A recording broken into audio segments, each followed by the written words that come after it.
Una hipótesis es tanto mejor cuando más explica con menos elementos teóricos. Esa es la llamada la navaja de Ockham. Un pensador llamado Ockham del siglo XIV dice que las cosas se entienden mejor cuando menos entes propone para explicar y llegar a lo que podríamos decir la verdad de un asunto que se está analizando o estudiando. Parménides había pensado sobre este tema, ya Parménides es un filósofo griego, también de la antigüedad, que para llegar a la verdad ulterior de las cosas, había que pasar por lo que se llamaría doxa, la opinión. Hoy la palabra doxa, de ahí viene del latín doceo, ¿no? El docente, aquel que enseña, aquel que explica las cosas. Pero, ya como habíamos dicho, acá, según Parménides, el otro dice como opinión. Es una opinión. Ahora, esta opinión, ¿qué clase de opinión es?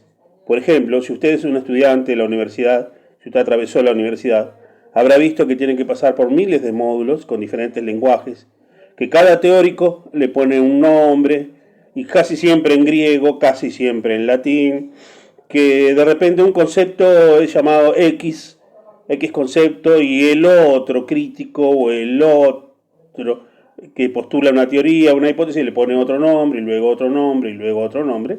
Es decir, que se hace un laberinto, podríamos decir, del lenguaje. Es el lenguaje en sí mismo lo que encierra, lo que limita el conocimiento. Imaginémonos, cuando en el año 1492 se recupera, para decirlo así, de Occidente, de los moros, Granada y su biblioteca. Luego la biblioteca de la ciudad de Córdoba, en España, se toma, de los moros, se toma muchísima bibliografía. De hecho, mucha de esa bibliografía fue copiada y entregada a ciertas universidades de Occidente. Allí se conoce mayormente los escritos de Platón, traducidos al árabe. Por ejemplo, Avicennas era un filósofo, traductor árabe, que había traducido los textos griegos y latinos y los textos filosóficos y médicos, los había traducido al árabe. Es decir, del latín, del griego al árabe, que era el lenguaje que se hablaba, el lenguaje común. La idea era simplificar el conocimiento, explicar esos textos y saber de qué se trataba rápidamente. Uno adquiría ese conocimiento rápidamente y vamos al grano en cuanto a lo que es el conocimiento. Hoy no sucede así. Hoy todo es complejo por la vía del lenguaje. El lenguaje se multiplica y se complejiza, de tal manera que cuesta mucho entender de qué se está hablando. ¿A qué voy con esto? ¿Qué estoy queriendo decir yo? Que el interés por el lenguaje o la capacidad lingüística de una persona no debe ser amplia. Todo lo contrario, uno debe saber. Sí, eso está bien saber. Pero, por ejemplo, imaginémonos esto. ¿Cuánto vive una persona? 70, 80, 90 años. Imaginémonos un médico que tiene que aprender a curar el cuerpo humano. Pero primero tiene que pasar por el griego, por el latín y por el idioma que hoy se escriben todas las cosas, por el inglés. Esta persona tiene que perder un montón de años de su vida para traducir lo que luego va a usar en su profesión. Todos los términos que va a usar en su profesión no van a estar en latín o en griego o algún lenguaje arcaico. Es decir, que el hombre perdió montones de años en aprender algo específico, simplemente en adquirir lo que la cultura actual le pide, que es un lenguaje específico. Lenguaje ellos le llamarían técnico, académico, pongámosles el nombre que queramos. Pero nos limita el conocimiento, nos lleva para atrás en el conocimiento, no para adelante. Porque nos obliga a perder muchas horas, hombre, y muchas partes de nuestra vida corta en aprender cuestiones. Ahora, si uno está estudiando en un ámbito de cultura y quiere aprender toda la cultura, está bien. Pasemos por todos los mecanismos que hagan falta para adquirir esa cultura específica.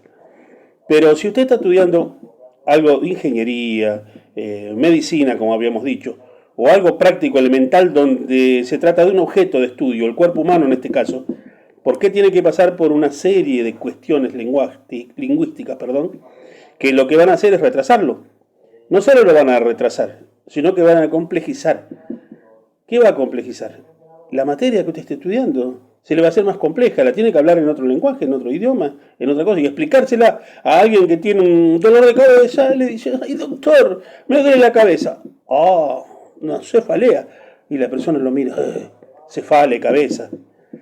Está bien, uno puede para saber, pero habría que analizar la cuestión del lenguaje. También la cuestión del lenguaje como forma de engaño. Imaginémonos que cada vez que la economía anda mal, funciona mal, nos hablan en unos niveles, un léxico, una forma, un lenguaje que, como algunos dicen, si no se entiende es mentira. Y de hecho es mentira, porque hay una mentira de la economía, porque las teorías de la economía, por ejemplo, la economía no es una ciencia en sí. La economía es una ciencia social, depende de los sujetos que se mueven, de los elementos inestables de la sociedad y de muchas otras cosas. Pero te hacen creer que la economía, por ejemplo, ¿con qué te lo hacen creer? ¿Cómo haces? ¿Cómo lo manejas a eso? Y a través del lenguaje. Pero no solo eso. No solo eso. Usted está mirando la televisión y el lenguaje queda acá y queda allá y que esto, y te hablan en diferentes formas. Que el lenguaje pasivo, que el activo, que en terminologías ambiguas, que en formas no directas, en cuestiones espejadas, ambientadas, libretadas. ¿Cuál es la razón de ese lenguaje tan complejo? Que la gente común al final no sabe qué está hablando, pero supone, uno hace, porque uno no es tonto, y uno hace su análisis y dice, bueno, esto querrá decir esto. Pero en realidad se está suprimiendo la verdad a través del uso específico del lenguaje. Yo lo que quería explicar con esto es que debemos usar el lenguaje, pero debemos analizar las cuestiones acerca del lenguaje, de nuestro lenguaje, que está cada vez más complicado. Tan complejo es que a veces no nos entendemos nosotros mismos y nos lleva muchísimos años de nuestra vida, cuando queremos estudiar una carrera, simplemente acceder al lenguaje. Como dije anteriormente, es el lenguaje académico, teórico, es el lenguaje técnico. Bueno, seamos inteligentes. Imaginémonos, hagamos como los chinos. Ellos tradujeron lo que estaba en inglés al chino. ¿Cómo tengo que armar un vaso? El vaso lo armo de esta manera, escrito en chino. ¿Cómo que tengo que hacer funcionar un cohete? Un cohete lo hago funcionar así, escrito en chino. ¿Cómo hago una operación hepática? Escrito en chino. Yo no tengo que manejarme con otros lenguajes, que tengo que subir una cuesta para poder llegar a una conclusión técnica o metodológica. Y esto nada más es lo que quería decir, que sería bueno que alguna vez pudiéramos analizar acerca del lenguaje y su complejización para poder sacar, como decía Parménides, la verdad, para poder llegar al camino de la verdad de las cosas, ¿verdad? Obviamente, la verdad también es compleja porque hay muchas verdades hoy, pero por lo menos técnicamente, en cuanto a verdades técnicas y de conocimiento, que se hagan más prácticas. Muchas gracias.